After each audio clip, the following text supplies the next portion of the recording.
victim received a phone call and left his home. He was discovered in the woods in his underwear 12 hours later. He's been unable to give a coherent statement. The other victims have had to be sedated and hospitalized since their ordeals. They're reportedly hysterical with fear. What's your interest in this? Well, the local sheriff in Delta Glen, Wisconsin, thinks he knows what's been happening to these kids. What's that? He thinks they've been possessed.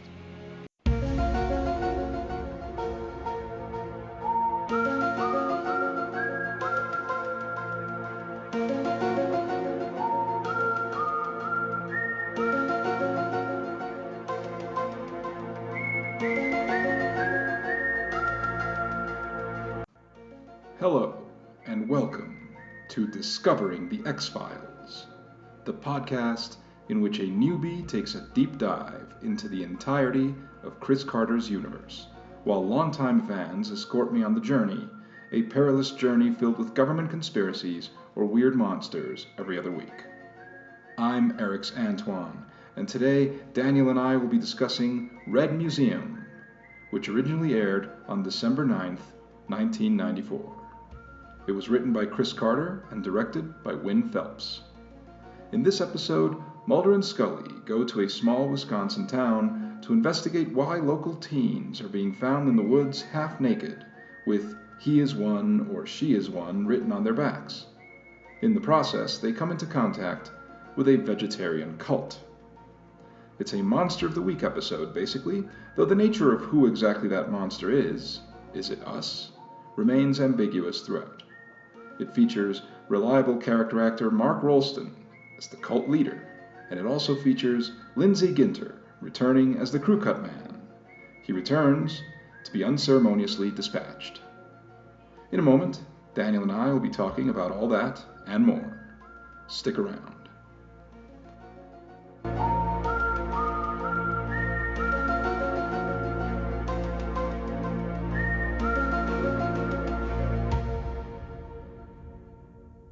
You started to tell me about walk-ins, but I'm not sure if I grasped the finer points. It's kind of a new age religion based on an old idea that if you lose hope or despair and want to leave this mortal coil, you become open and vulnerable. To inhabitation by a new spirit. A new enlightened spirit. According to the literature, Abe Lincoln was a walk-in, and Mikhail Gorbachev and Charles Colson, Nixon's advisor.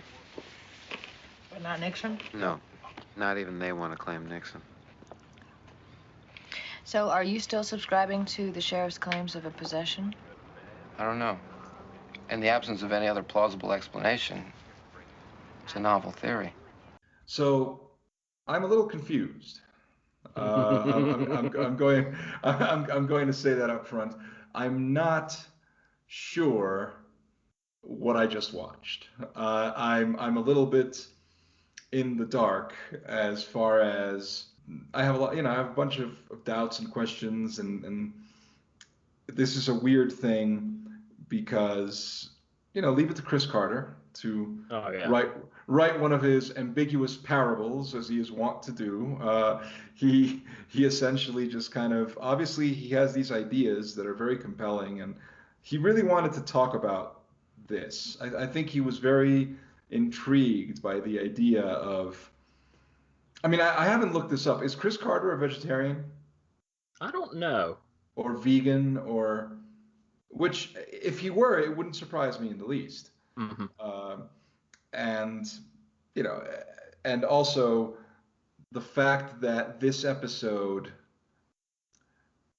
it takes a very interesting approach, because at first it does seem to be painting vegetarians as weirdos and a weird cult. Yes, and it never quite lets go of that. You have the concept that it's a weird cult, and at first they're pointing you towards, the red herring in the Red Museum. The red herring is reliable character actor Mark Rolston, yes.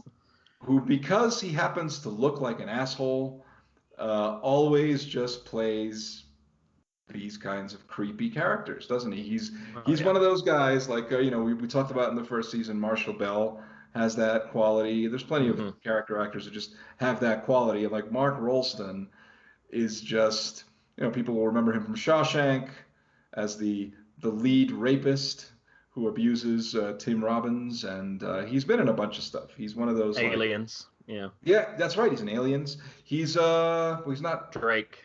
Yeah. Yes, he's Drake, right? He's in Aliens, and he has just this quality, and so they take advantage of that. Similar to when they cast Xander Berkeley in Ice, and obviously they have you sitting there going, obviously the bad guy's going to turn out to be Xander Berkeley. They did that on purpose. It's the same here. They cast Mark Rolston, and they're like, yeah, everybody's going to be like, yeah, obviously that's the asshole right there, and that's the guy that needs to be taken down, and whatever else. In the end, the answers turn out to be a little bit more complicated than that. And I'm not sure, and I'm not sure I understand exactly what's going on, because yeah, you could consider this a mythology episode, even though maybe it's not an official mythology episode, but it does connect in a certain way to the grander arc, because the whole thing turns out to be, far as I can tell, some more of the experiments, more of the alien DNA experimentation that we saw in the Erlenmeyer flask. So it is a mythology episode in a matter of speaking. And I get that, but I don't get that. You know what I mean? Like, I don't understand. Mm-hmm. I don't really understand what happened in this episode. So I'd like you to kind of enlighten me a little bit. I may sound like a complete moron right now, but I would like you to please explain to me a little bit the main events of this episode as you understand them. It sounds like they've been injecting the cattle and the children with some sort of weird experimental growth hormone that has alien DNA in it, the result of which is to make them more aggressive and then tabulate the results. How you would I guess you could weaponize that, and just ship food or medicine or whatever infected with this stuff off to a group of people and then watch them slowly tear themselves apart. But it seems like something that would take a very long time to play out. Right. But as I understand it, Dr. Larson has been inoculating these children for a long time. Since birth. Yeah, so it has been going on for a while, as I understand it. It's been going on for many years. So that part I kind of got. And I got that something in the meat was making people aggressive. Yeah.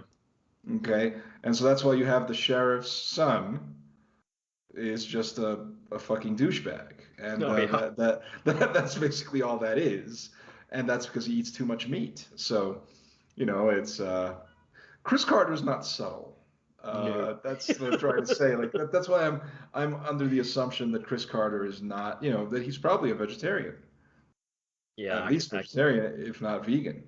Yeah, he's got to be in there somewhere, because he paints the non-meat eater cult in the episode as weird but passive and just, I guess, pleasant, well-meaning. They don't want to hurt anybody. They mean no ill will, except maybe towards the meatpacking facility. And then, everyone who's just been down on the barbecue over and over and over again turns into a raging caveman asshole who want to punch, kill, or rape everything in sight, apparently, from what that one farmer said.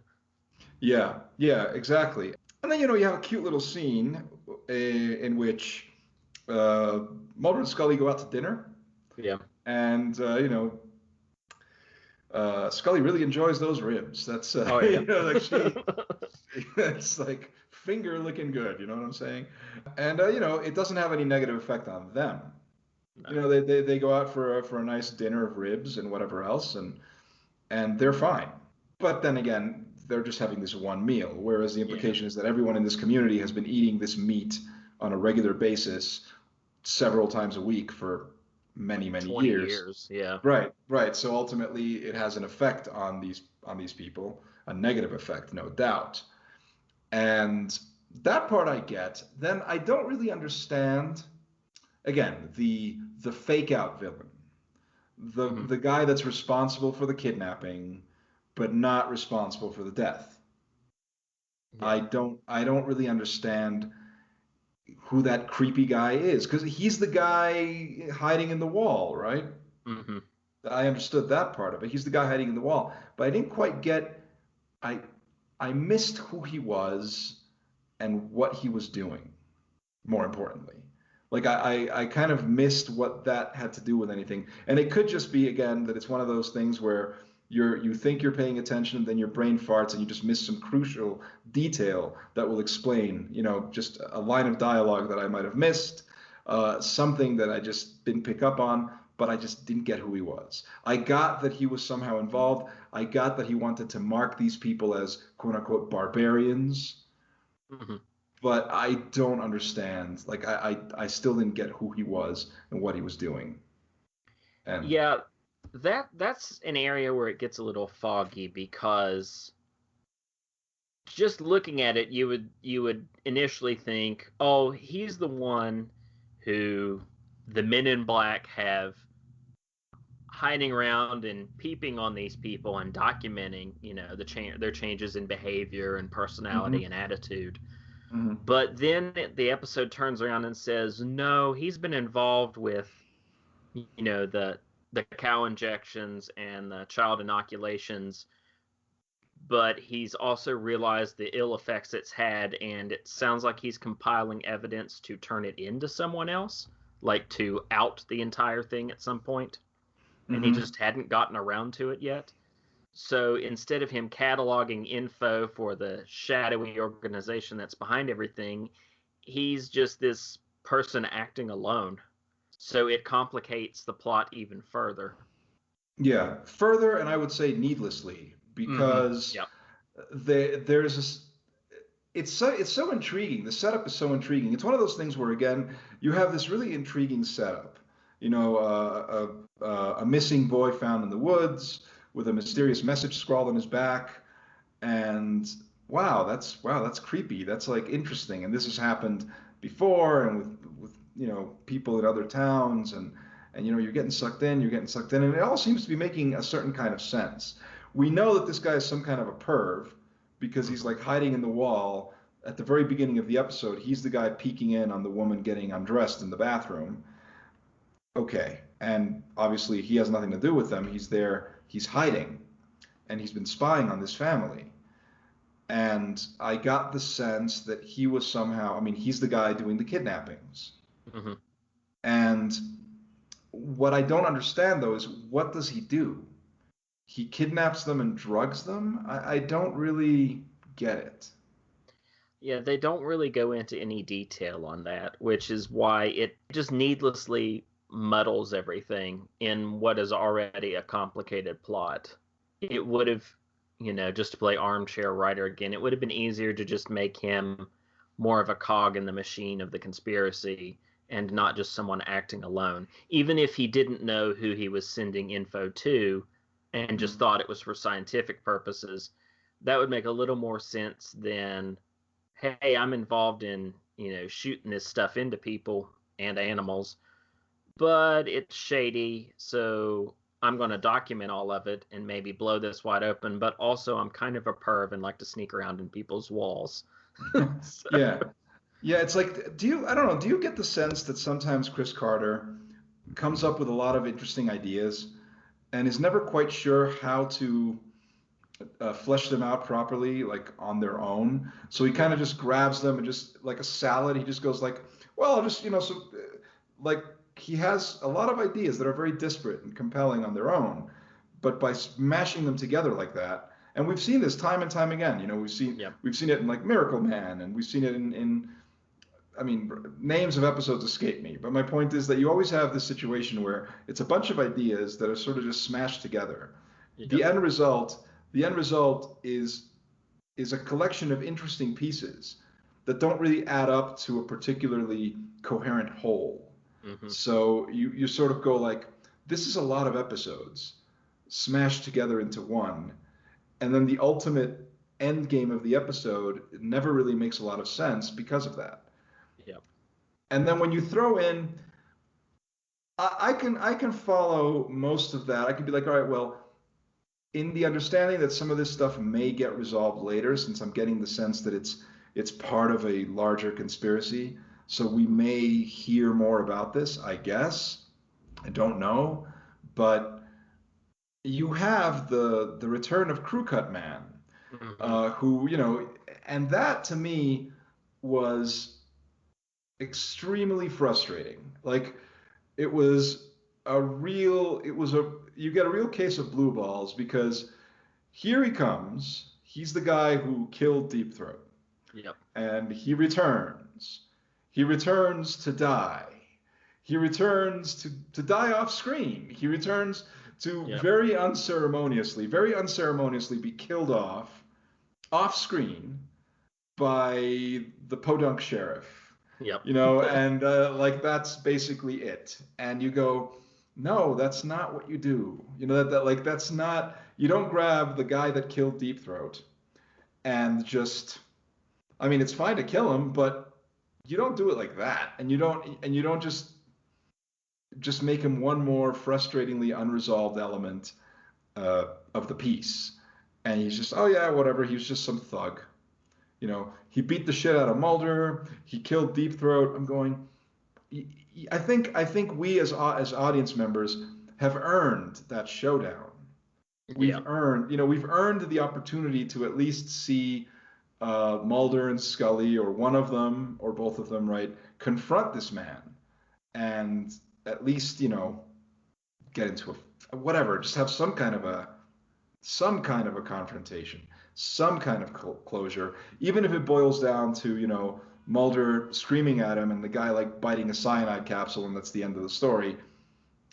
Maybe that would be anticlimactic on some level, but at least there would be a direct sort of connection, Yeah. like you know some kind of resolution, some kind of closure for the main characters who have suffered at the hands of this man. So it is very strange, but I also think that on some level it might be deliberate. Probably. Like he's trying to, like, I can see Chris Carter's mentality. Like as a writer, I can see him saying, no, but see, that's the whole point. He's not important. He's just a cog in the machine, as you just said a minute ago. Yeah. He's just a cog in the machine. He doesn't matter. What's going on here is much bigger than him or any of this. And so he's meaningless. Yeah, he killed Deep Throat, but guess what? He's somebody who doesn't matter. Because look how easily he got taken out, and it's not going to matter. I get the sense that he was there to destroy the slaughterhouse. Yeah.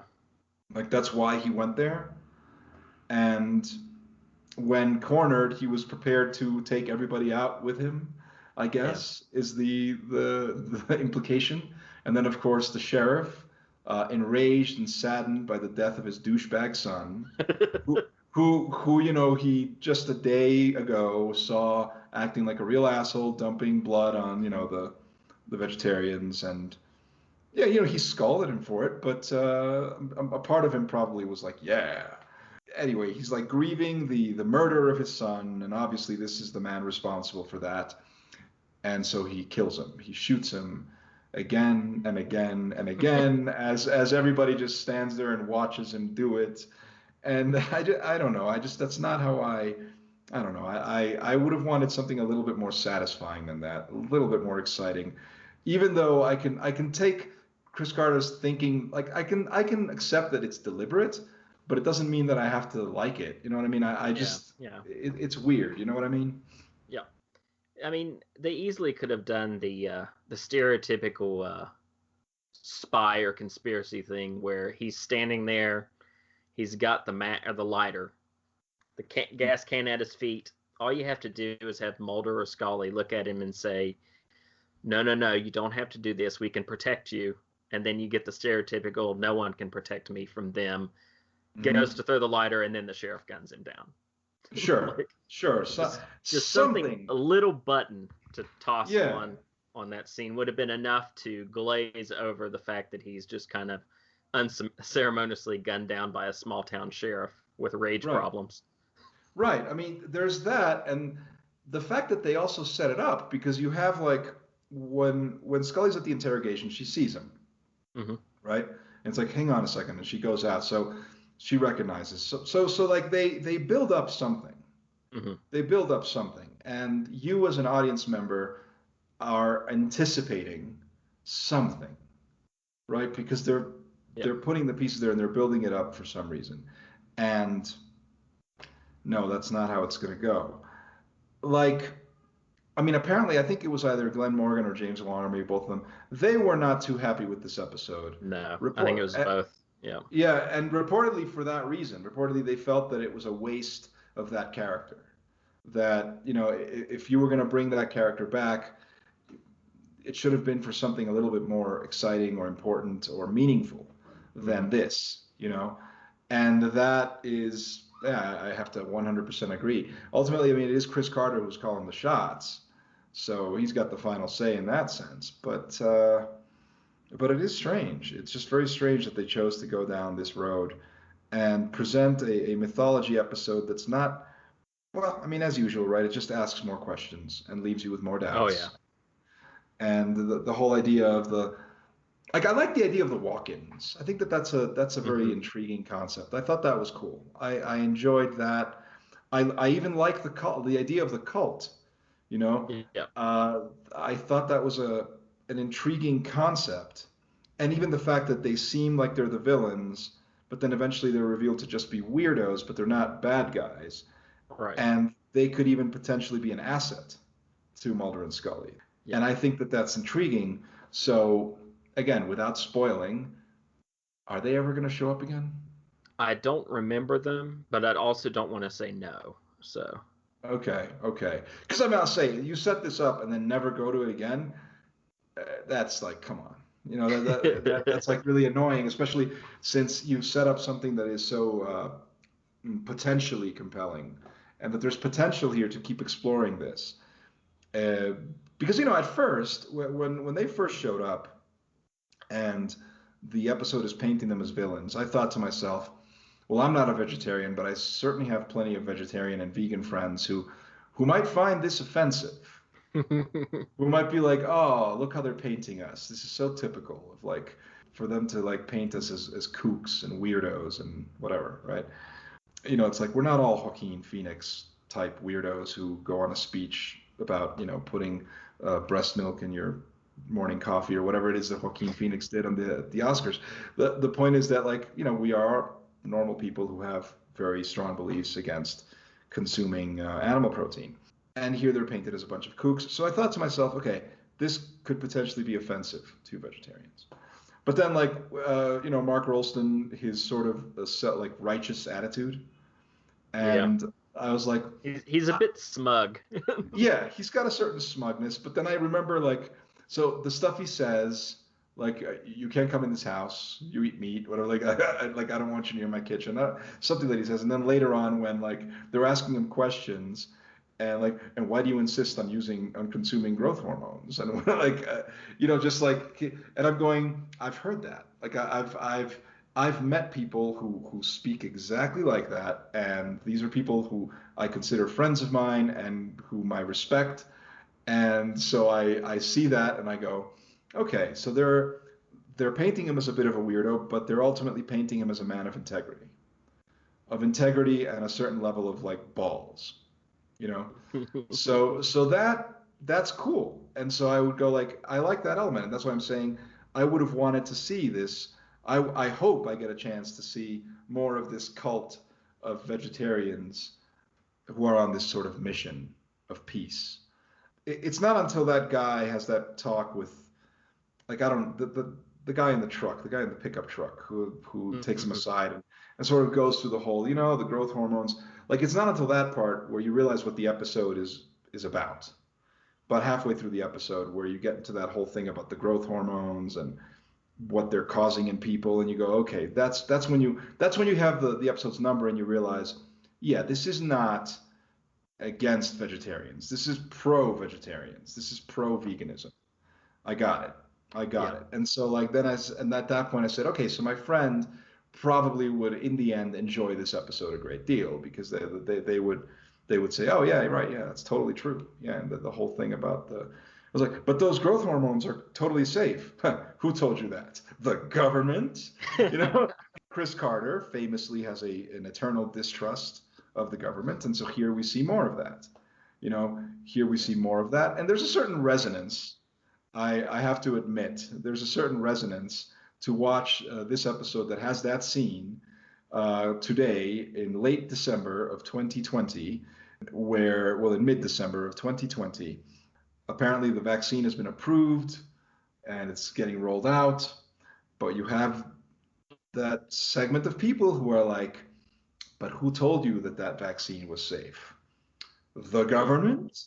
That gives it a certain relevance, a certain topicality that I couldn't avoid but feel that. I couldn't help but feel that when I was watching the episode. I was like, okay, well, I see where this is going, and this is very intriguing, and yet they choose to resolve it. They choose to not resolve it, and they choose to take a potentially intriguing villain and unceremoniously off him off screen, and overall, it's not a very satisfying episode, and I don't really understand it. There's another element of the episode that I think we should talk about. I don't know how much you looked into the history of this particular episode, but it was engineered initially and mostly right up until production to be a crossover with picket fences. Well, you see, that I think would have been kind of intriguing. Yeah. Yeah, I think so. What, like David E. Kelly and Chris Carter are good friends or something, or they were like talking about it, or apparently they got into a discussion at a party. I'm guessing about, beef injections and growth hormones and stuff, because they structured it to where the X-Files episode would come first, and then a week later the Picket Fences episode would air with Mulder and Scully on it, and there would be bleed over between the both of them. Now, apparently it got all the way up the line to almost happening. The scripts were completed and everything, but no one had actually cleared it with CBS. And when they called them to say, hey, we're going to do this, they said, no, you're not. But on the X-Files side, apparently they removed all references, or supposedly removed all references to picket fences. But I'm wondering at the start when Mulder is, he mentions like two other towns that are on complete opposite ends of the country from this. And then he said, and then there's another one that's, 3 hours down the road from the one we're going to right now. And I'm wondering if that was originally intended to be whatever town Picket Fences is. On the flip side, they still shot and aired the Picket Fences episode.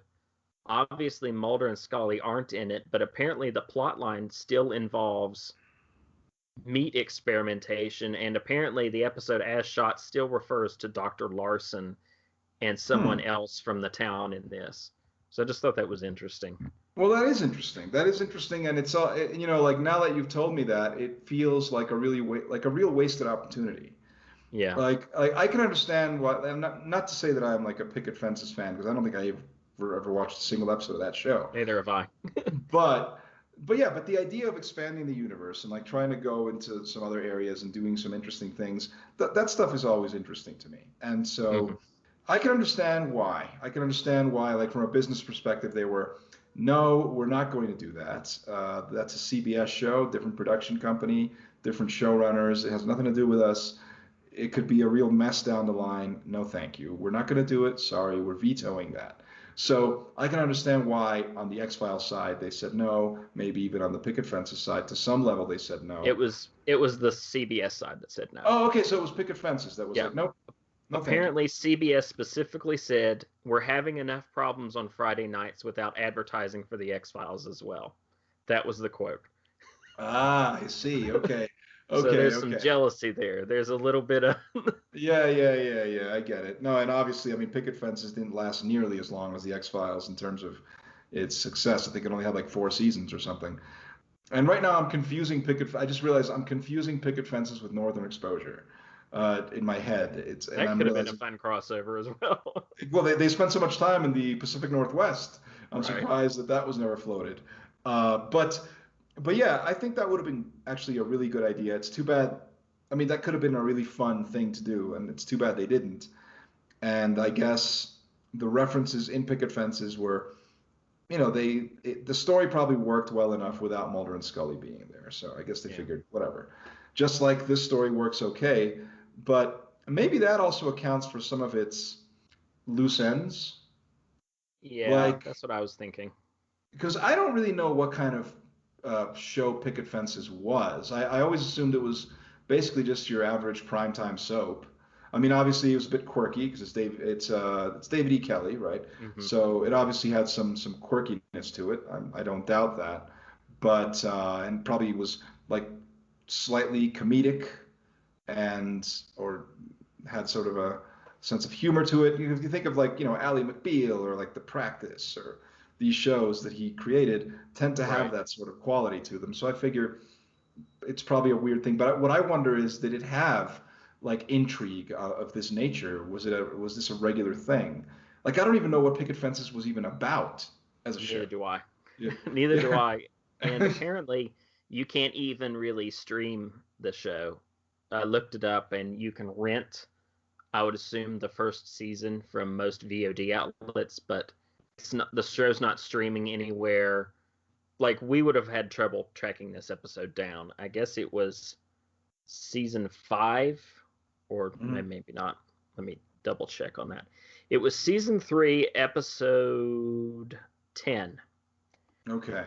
So unless it's on YouTube, I don't even know how we'd watch it. But this is the log line for it, according to Wikipedia. Carter Pike, whoever that is, suspects that bizarre genetic experiments are being carried out on cows at a remote farm. This Hmm. episode was originally planned as a crossover with the X-Files. Huh.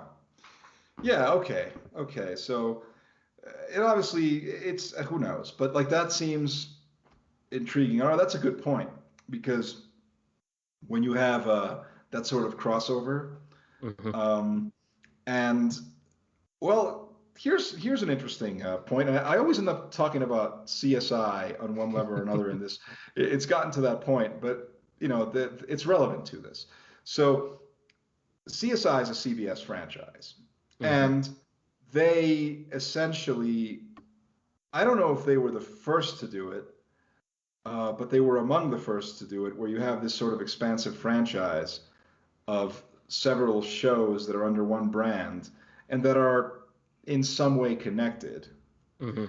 But not only that, not only do you have a situation where, there are some episodes here and there where the story starts off on CSI Miami and it's concluded in CSI New York or whatever it is. Yeah, you Yep. have that. But I think you also have some episodes where the story starts on CSI and is like concluded in Without a Trace, you know?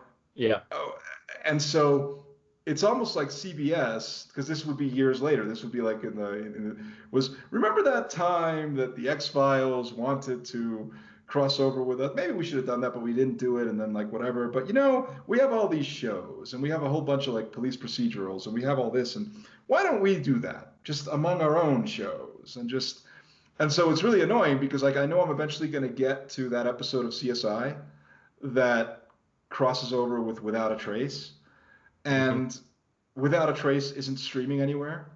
So if it really is an unfinished story, I'm just gonna be like, fuck me, like I'm gonna have to see what to do about getting the end of that story. And so Mm-hmm.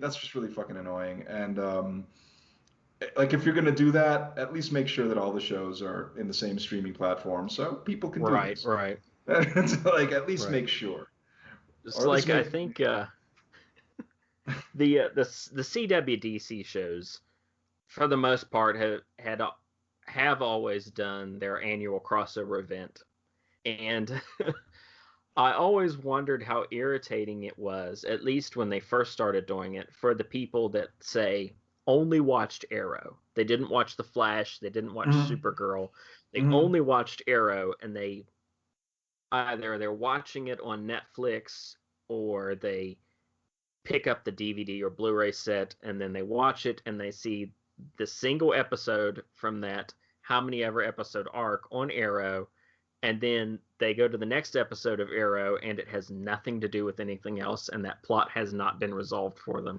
Yeah, that sounds really frustrating. I haven't gotten into those because to be honest, like I've kind of been waiting for it to sort of all end so I could just sort of sit back and just tear Yeah. into it at my own pace. And I think that's about to happen. So I figure, or I think it's already happened. So it's like, okay, well maybe now is a good time to start. But see, I don't do this anymore, but growing up I was collecting comic books. And Yep. so that's Hmm. obviously, as you know, in that world, you have all these interconnected Yep. storylines. You have all these different comic books, and they all connect with each other, and you've got these big crossover events. And they managed to transfer that idea pretty well into the MCU. The Marvel movies have managed to really come up with a very interesting way of doing that.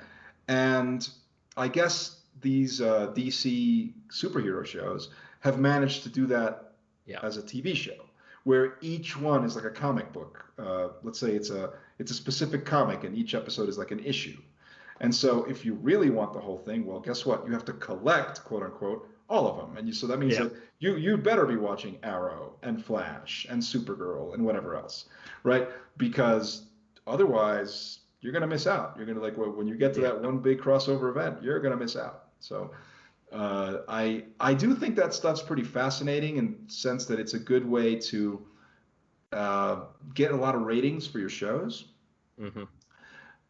So I get it, and I think that there are enough people in the viewing segment of the viewing population, a segment of viewers who watch that are people our age or who grew up reading comics and so who get it. And so they Yep. apply that same mentality. They go, well, I get it. I got to watch all these fucking shows. Fine. Okay, I got it. I'll do it. Whatever. But CBS is notoriously, and the police procedurals is notoriously known for appealing to quote unquote the olds. And these are people who absolutely do not like, you know, boomers don't get that. No. Like they're not going to the idea of watching that show you watch CSI. You like that show. You watch it every week. But I don't know that you definitely every week watch the original CSI and Miami and New York and Yeah.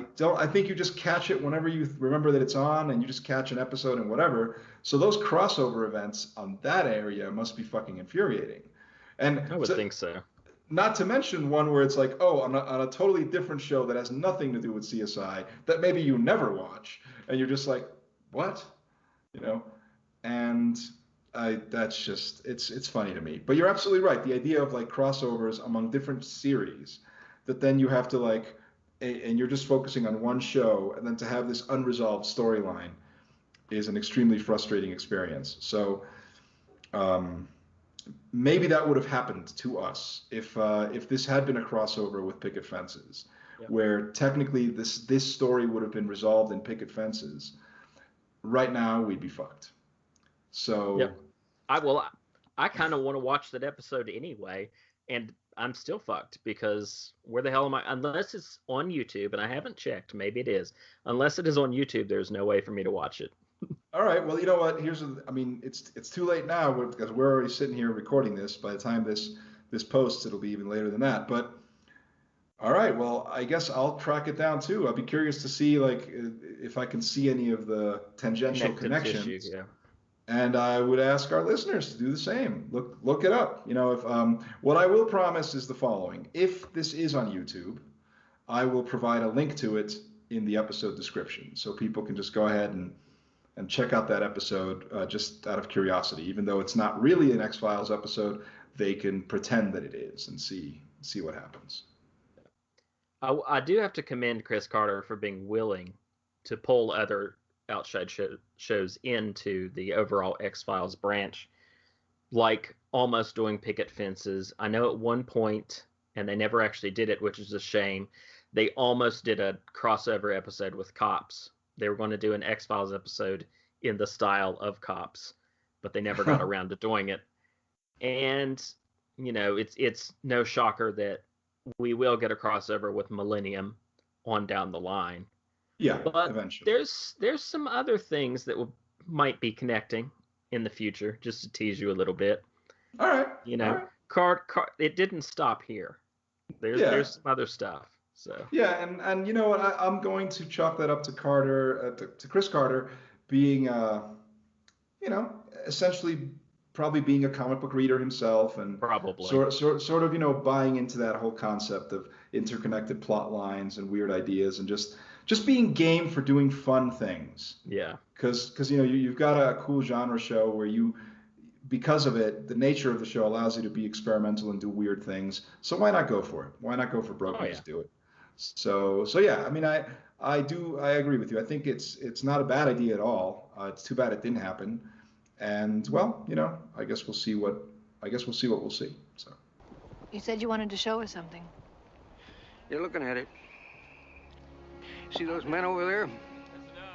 Well, they're injecting the cattle with something called BST, bovine somatotropin. A genetically engineered growth hormone. Yeah, shoot them up. The cow will produce 10% more milk. Feed it to beef cattle, and more meat on the hoof. Change the business. Changed a whole lot of things. How do you mean? People around here have changed. You know, they've gotten mean, spiteful, dog-eat-dog. We had 7 rapes here last year by high school boys. Well, I think that you're going to find it all comes from the same root source. The growth hormone. Yes, sir. But those hormones have been proven safe. They've been cleared by the FDA. Says who? The government?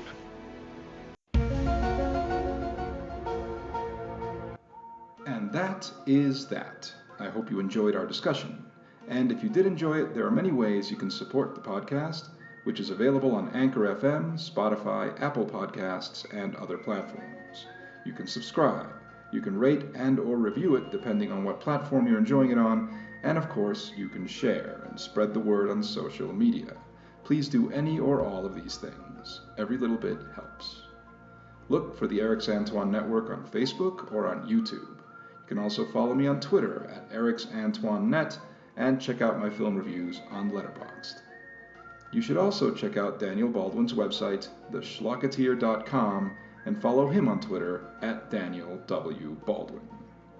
I'm Erix Antoine, and I'll be back in a couple of days when Daniel and I will be discussing Excelsis Day.